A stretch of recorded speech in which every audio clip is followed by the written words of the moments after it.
This one is a long time coming. This is warming my heart, man. I feel like a little kid again. Whoa, I'm ready. Everything is ready. Awesome. Hey, what's going on, guys? It's your boy Tuffy. Welcome to the channel if this is your first time. Today we're gonna open up some deliveries I got from Manga I'm collecting. Today we're drinking some green tea that I got from Chinatown. So I just kind of steeped it for 2 minutes and man, so good, hits the spot. All right, let me get some scissors and we are going to cut open some boxes. First box, it says it's 2 pounds. Seems about right. This package, I believe, is from Mercari. And I believe that this is Dragon Knights. Wonderful. Very exciting. Let's take a look at what's inside. So, I'll show you guys the books, and then I'm going to talk about why I'm collecting Dragon Knights.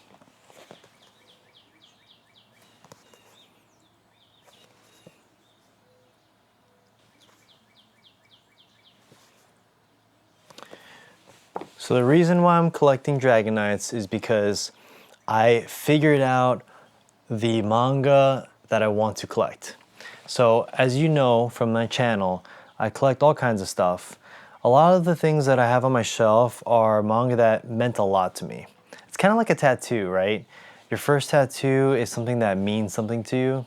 Well, the first manga that I collected was Chainsaw Man, which is up there at the top. And then after that, I collected Freyrin, I collected Ragnarok, Hell's Paradise, then I went to Soul Eater, and then it kind of just snowballed from there. And that's around when I decided to make this channel, around when I got Soul Eater. There's a big variety there, and in a way I could keep continuing and keep collecting the things that I just love. However, I decided that I want to focus some of my energy and time into collecting fantasy manga from the 80s, 90s, and early 2000s. That can include anything from dragons to magic to swords and shields. One of the big ones that I still haven't gotten yet is Claymore. I'm gonna buy that box set, I swear. I'm running out of shelf space, guys. I'm basically at my limit here. I'm gonna need to buy a new shelf. It's not a bad problem to have, but something that requires space. How I found Dragon Knights was a little bit odd. I was actually looking for full sets of Tsubasa Reservoir Chronicles. I stumbled upon this one. The art is very retro. It's very sketch-like. The colors are very vibrant. The fashion is awesome. It reminds me of the Renaissance meets Victorian meets sort of the Gilded Age in Europe, all melded into one. There's a lot of cool fashion in there. There's a lot of cool monsters and a lot of cool characters. And I thought, this is right in my criteria. And it really struck a chord with me. So I decided, hey, I want to try to collect it. So I spent a little chunk of change to get a few sets. And I'm going to combine them all. And hopefully I should have all of them. This is just the first package I ordered. This contained 5. But it contained a bunch of the last few volumes for a really good price. I'm waiting on a box that's coming in the mail, and it's gonna contain like 15 or 17 of the volumes. After that, I did go onto Amazon, but I just used it to source a few singles from Half Price Books, and then I also got one from somewhere in Canada. So that's gonna take like a week or two to get here. But once I get those 2 single volumes, all of that together should take me all the way to number 23. I think there's 25 volumes, if I'm not mistaken. I'll have to fact check that. It's between 25 and 28. So it's pretty cool, I'm pretty excited. collecting vintage manga was always the point of this channel, and it's kind of all going towards my end goal, which is I want to build the biggest, the best manga library in the whole world. So we'll see how that's going as time goes on, but right now I'm focusing on fantasy manga. I got it for a great price for all the ones that I was able to get. So yeah, it's gonna add on to the pantheon of the fantasy genre I'm collecting, and then also add to my library. The second box is very exciting. It's the size of the box, very similar. Let's open it up.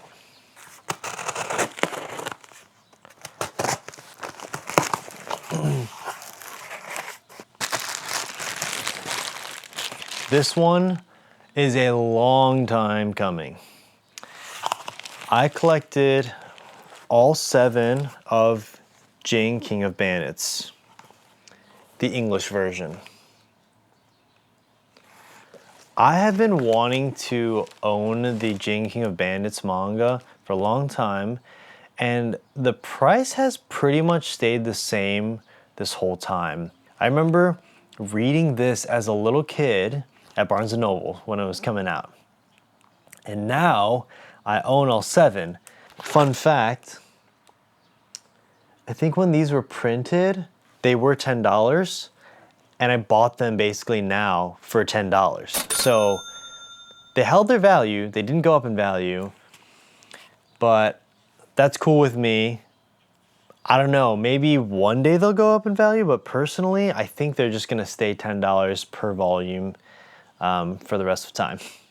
So the author of Jing, King of Bandits, their name is Yuichi Kumakura.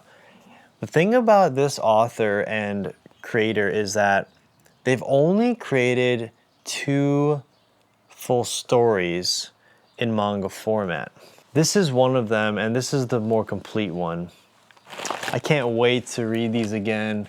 I remember I've read a lot of them. I think I read up to like 4, and then that's when I stopped going to Barnes & Nobles for some reason. The quality of the ones that I bought from this person is really nice. A lot of the ones online that are in the set are kind of rough around the edges.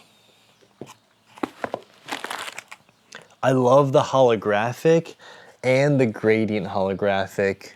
I mean, like, the artwork on its own is so top notch, but just like the cover design, the decisions they made, it reminds me a lot of like Yu-Gi-Oh artwork or like Yu-Gi-Oh holographic cards.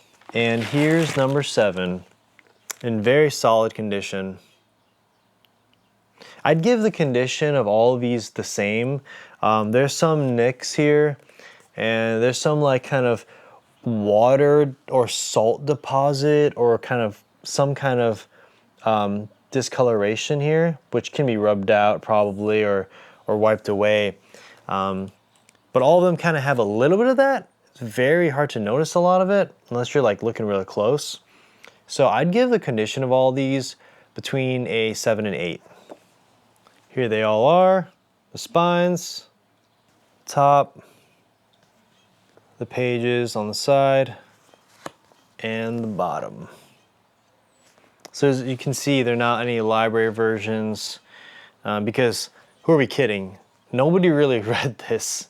This wasn't in libraries, I feel like.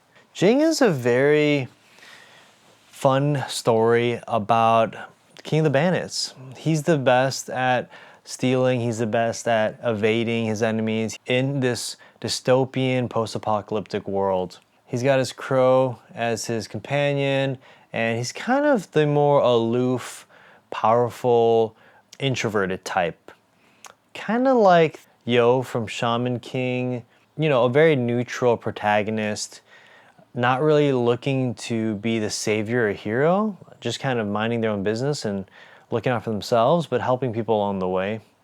The style, the artwork, all of it combined just really hit home for me, and the story just kind of kept me into it. If you like things like Gachiakuda, Shaman King, Soul Eater, you'll probably like Jing, King of Bandits.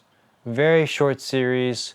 The next thing that I want to collect is the Twilight Tales, which is kind of like the Part 2 OVA of Jin King of Bandits. Very hyped on that. Oh, that tea is so nice. I just want to like open up it really quick. Bring back memories. All that glitters, even the stars, all things precious, even your life.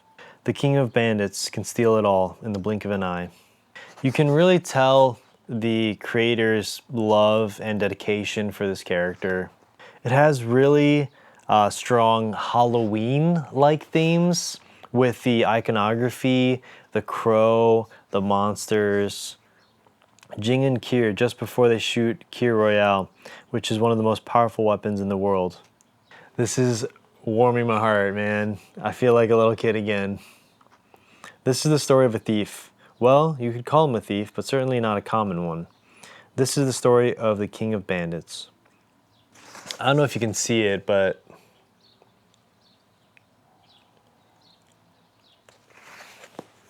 so good.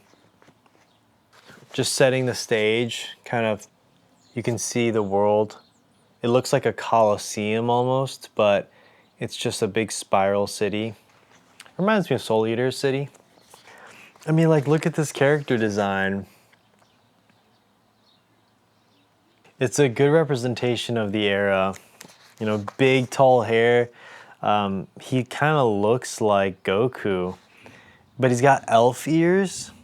I love that. It's just like, it's so cool. Then look at the villain.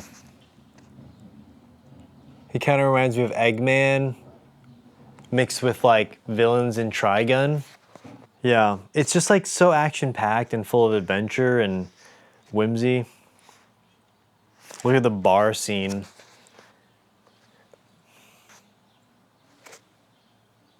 Yeah. This technically is in the manga fantasy realm, so this also checks off the box of being a fantasy manga that I'm collecting from the 80s, 90s, and 2000s. When did this come out? It's like 2005 or something? Oh my gosh! The Japanese version came out in 2000 and the English version came out in 2003. Holy moly.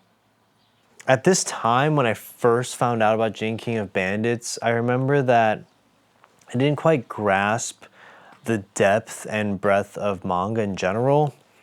Some of the anime that I had watched around that time was Fooly Cooly, Full Metal Alchemist, the first version of it, Naruto.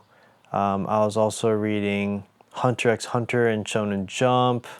Man, those were some good times for manga. Sweet. So that's a little bit about my haul this time.